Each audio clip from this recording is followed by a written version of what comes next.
So to recap what we were discussing previously, this build utilizes skill haste and skill power with mitigation that I haven't necessarily talked about yet for survivability. And the damage we gain is from the headshot modifiers we build on our mods and the high firearms that we build. And for the weapon talents, with this build, I prefer going for talents that are based off of just flat weapon damage. So Unforgiving, Brutal, Competent are what I consider God roll. Though Responsive is fine, uh, and if you have to settle for Destructive, Deadly, or Vicious, that also works out in terms of numbers. Those are solid choices. But so the last section here, but most importantly about this build, and where I think everything really starts to come together is with the player talents, especially for survivability. Because for weapon talents, that pretty much finishes off our damage.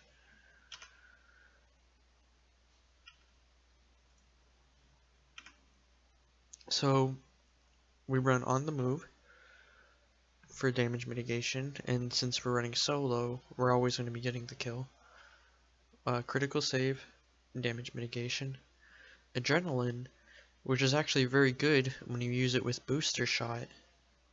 And I also want to bring it strike back into this because all of those together really give you some nice synergistic boosts mid-fight, because strike back specifically is very strong with adrenaline, because if you keep popping between the last third and your middle third segment, you keep regenerating over that line, you keep proccing the strike back, so you keep getting that cooldown reduction. You get your heal back up faster, which also allows you to maybe proc competent, but since we're using booster shot, we will be getting that damage and mitigation. And on top of that, we're going to be regenerating mitigated health, because we will have critical save active, and chances are maybe you have on the move, hopefully. So you can see how that specific scenario, in conjunction with the skill power and skill haste we've already built, really makes this build very soloable. I think that's what makes, this is what makes this build able to solo. Is pretty much that this combination of talents right here. So some basic playstyle tips that I want to share with everyone, just generally speaking, is if you have 3 or more people that can headshot you, you're probably already dead. If they know how to shoot and they have decent damage, unless you're built tanky and you have all your mitigation, like, you're gonna go down. So that's why you really have to kite around stairwells or cars, corners, buildings, and you have to use mind games when you're kiting. So do you like run around a corner then run back into them if it's just a solo person? Do you throw a grenade? Which leads to my next point, is grenade usage. It's very important when facing multiple people. If you're not using grenades when you face multiple people, you're putting yourself at a huge disadvantage. And I think the same goes for consumables. I think consumables are even more important this patch, because of kind of like the transition between like 1.5 to 1.6. The reason I say that is because last patch you were able to get like millions of toughness. However, this patch you can't really get like that much toughness, so you need to be able to use like your canned food for that additional healing effect, or maybe you need the additional skill haste before you go into your next fight, or even loading something like your bullets, your incendiary's explosive. Using those is very important, and you shouldn't feel bad for using any of those. Maybe if you're in a group, you could feel a little bad, but if you're solo, like, you definitely shouldn't. It's, they're there for you to use and to use efficiently and effectively. Now, I want to talk about kind of like three scenarios in combat. One thing that really bothers me is when people say that the Division isn't a cover-based game. Because we're not using cover to cover all the time doesn't mean it's not cover based. Let's take this scenario. You have two enemies here. We're the circle. Uh, these are two players that are just aggroed onto us. And we're right here. So when we're here, we kind of have the decision to either run up this way, or we can maybe run back into them, I guess, if you wanted to. But that's not really a wise idea. Uh, so since we're gonna run this way, this guy has the opportunity to follow us, which it's pretty guaranteed he'll do that. However, this guy can follow this guy and run down here, or he could try to cut us off.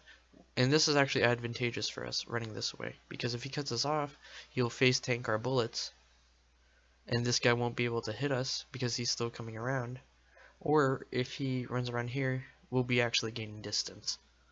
So even though this guy may think he's like cutting us off, I think it actually puts us in a better position than, or the best position possible for like this scenario. Now like you could also use a grenade in this scenario, but I want to talk about grenade usage in this particular scenario and then try to apply it to that one. So for example, let's say there's a guy here that's like a car or something.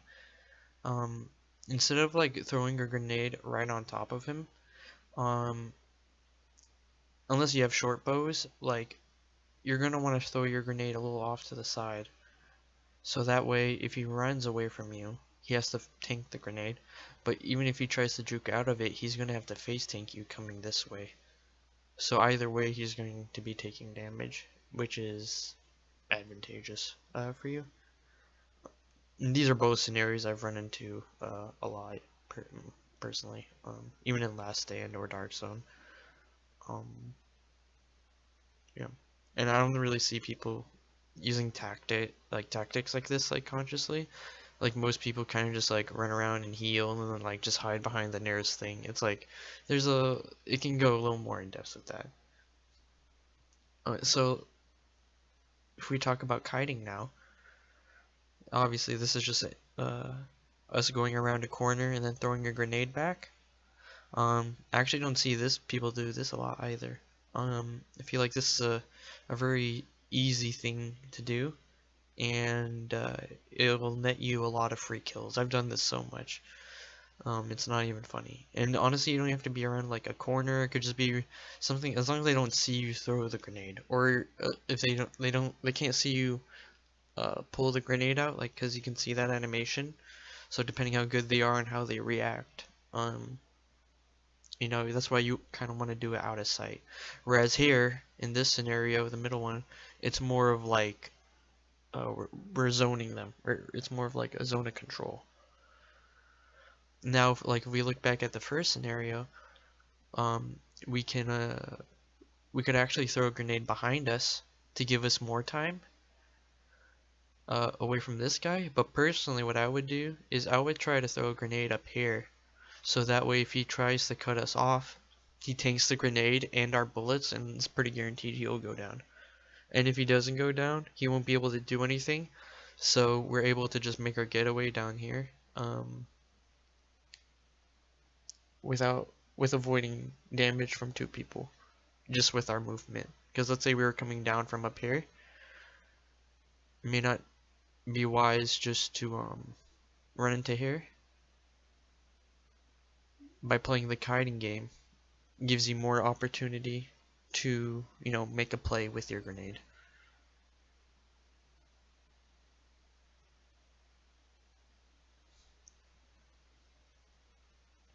So I think that pretty much does it for uh, this informative build video. I appreciate you guys for watching, and I hope you guys continue to check out the rest of my content.